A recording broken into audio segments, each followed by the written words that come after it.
मुझे लगता है कि गौतम गंभीर जो एक कमेंटेटर थे और एक्सपर्ट एज मतलब वो न्यूज चैनल्स पे आते थे, वो इतना कुछ बोल गए, इतना कुछ बोल गए, इतना कुछ बोला हुआ उन्होंने पहले कि उन्होंने दुश्मन बहुत बनाए हुए हैं।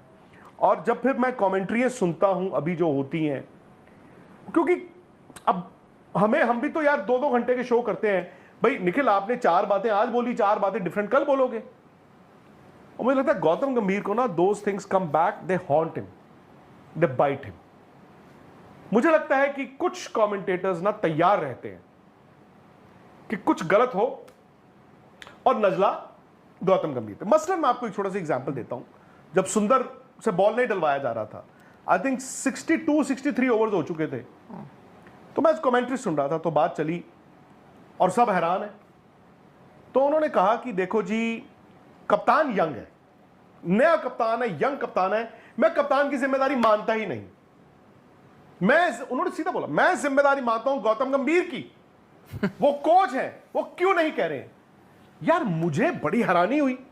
मैंने कहा यार मैं तो टेस्ट क्रिकेट नहीं खेला हूं भाई, मैं तो रणजी ट्रॉफी भी नहीं खेला हूं, बट जितनी थोड़ी बहुत क्रिकेट खेला हूं वो मुझे याद है। अंडर 15 में मैंने कप्तानी की चंडीगढ़ की, और मेरे फादर और जो कोच थे तो वो बाहर से बताते थे, ओ ओनू बॉल करा लो, ओनू बॉल करा लो, है ना। फिर आप जब 16 के होते हो, 19 के होते हो, you are on your own, फिर वो स्ट्रैटेजीज बनती हैं। टेस्ट क्रिकेट में पर्ची भेजेगा कोई कि वॉशिंगटन सुंदर से बॉल डलवाओ। तो मुझे ये लगता है गौतम गंभीर ना समहाउ और फायरिंग लाइन में रहते हैं। अगर कहीं खुदा ना खास्ता ये टेस्ट इंडिया हार गया होता, 4-1 ही हार रहा था आपने, मैं निखिल मुझे लगता है कि गौतम एज टेस्ट कोच शायद इस सीरीज के बाद आपको नजर ना आते। नहीं, पहली बात तो ये तो आपने जैसे बताया, इससे तो दर्शाता है ना कि फिर आपको हर ओपिनियन सीरियसली नहीं लेनी चाहिए। वो जो चीज़ आप सुनते हो वो आपको गौतम की ये दिक्कत है। नहीं, मैं कह रहा हूँ जो हम ओपिनियन बनाते हैं या दर्शक या कोई है, तो इसका मतलब ये भाई फर्ज करें उन्होंने कई चीज़ें बोल दी किसी के बारे में, वो आज नाराज़ है, तो फिर वो भी तो सही नहीं कर रहे ना उनके खिलाफ ये मौका ढूंढते हुए कि यार मैंने आज बदला लेना है। तो आप फिर cricket two wrongs don't make a right. Exactly my point. But Gautam ने भी बहुत कुछ मतलब इतने कमेंट्स दिए हुए हैं, ठीक है, वो इंतजार करते हैं। नहीं तो ठीक है, बट उससे फिर क्रिकेट का तो भला नहीं हो रहा ना, मेरा ये कहने का मतलब है। तो फिर आप सोशल मीडिया उठा के देख लो। सोशल मीडिया से आप टीम नहीं चला सकते। राहुल द्रविड़, हम और आप मिले उनको कितनी बार। राहुल द्रविड़ के साथ तो चलो यार मेरे से एक दिन बड़े हैं, तो बचपन में चलो यार एक दिन बड़े हैं वो, तो फिर करते करते चलो आप जो क्रिकेट खेलते हो थोड़ी बहुत, उसके बाद फिर वो जब उनका करियर एज इंटरनेशनल प्लेयर, हमारा एज जर्नलिस्ट, करते करते कितना ट्रैवल किया। तो राहुल द्रविड़ हमें मिले दुबई, ये बात है 21 की बात है, नहीं सॉरी 22 की बात है, 22 की बात है। एशिया कप ही था शायद, एशिया कप, वो जो 20 ओवर वाला एशिया कप हुआ था। तो राहुल द्रविड़ ऐसे मिले हमें, मैं और निखिल दोनों थे, तो बात चली स्पोर्ट्स तक। और राहुल द्रविड़ खुद देखो कमेंट्री भी कर चुके हुए हैं वो, तो उन्होंने बताया अच्छा मुझे तो वो है ही नहीं, ट्विटर पे नहीं है, उनको सोशल मीडिया नहीं पता। हालांकि मुझे मालूम है कि कुछ इंग्लिश वेबसाइट जो हैं वो जब खेलते थे तब से वो फैसिनेटेड थे, और कुछ वो अखबार और कुछ वेबसाइट्स जो थे वो जर्नलिस्ट वो फिर बने ही महामठाधीश वहां से, क्योंकि राहुल द्रविड़ ने बोल दिया यार क्या आर्टिकल लिखा है, वो सब भी हुआ।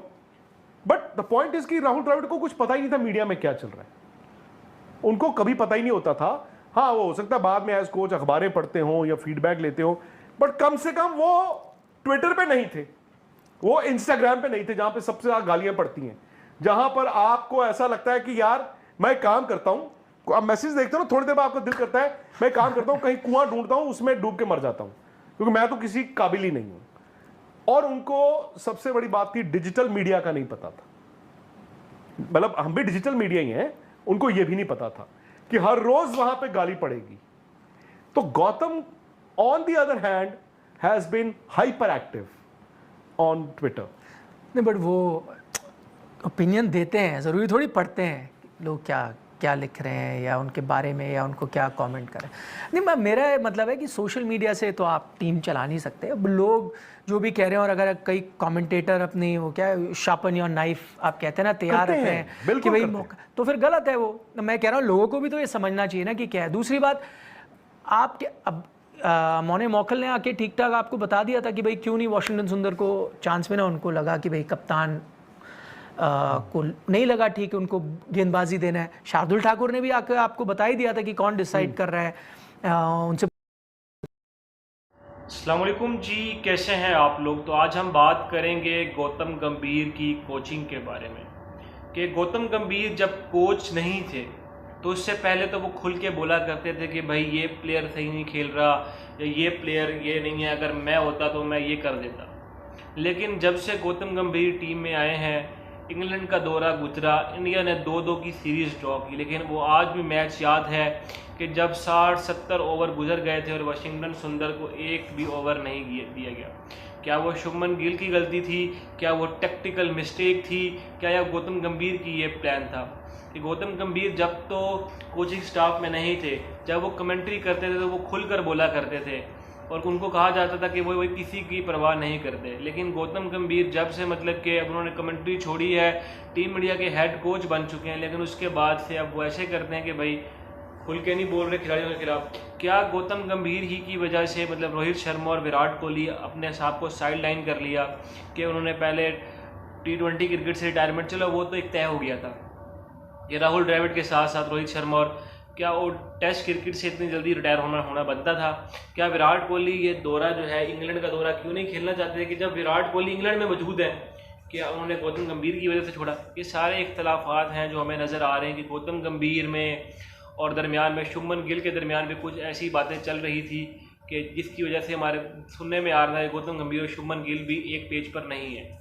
लेकिन बाद में क्या होता है कि बाद में फिर ये इंडिया सीरीज़ बराबर करता है, जिसकी वजह से कुछ मामला जो है ठंडे पड़ जाते हैं। लेकिन अब हमें देखना पड़ेगा कि क्या गौतम गंभीर और शुभमन गिल एक पेज पर हैं कि नहीं, और क्या आगे आने वाला एशिया कप इस चीज़ को डिसाइड करेगा कि जिसमें सूर्या कुमार यादव जो हैं उस टीम की कप्तानी करेंगे और शुभमन गिल और गौतम चाहेंगे कि शुभमन गिल T20 के अंदर आएँ, क्योंकि इंडिया की T20 लॉट तो तैयार है, यशस्वी जायसवाल तैयार हैं, अभिषेक शर्मा तैयार है, संजू तैयार है, तिलक वर्मा आपके पास हैं, सूर्या कुमार, हार्दिक पांड्या, वाशिंगटन सुंदर, इतनी ज़्यादा प्लेयर आपके पास मौजूद है, तब भी आप कैसे आप देखते हैं कि रोहित जो हमारे पास है वो गौतम गंभीर वो क्या उसको पसंद करते हैं? रोहित शर्मा कहते हैं उनको शुभमन गिल को कोई वो टीम में आए।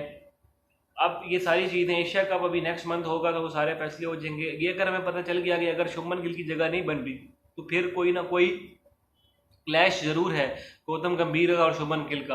और टेस्ट क्रिकेट में आपने सीरीज़ ड्रॉ कर दी, वही वजह से तो ख़त्म हो गया, लेकिन आप देखते हैं कि क्या बनता है।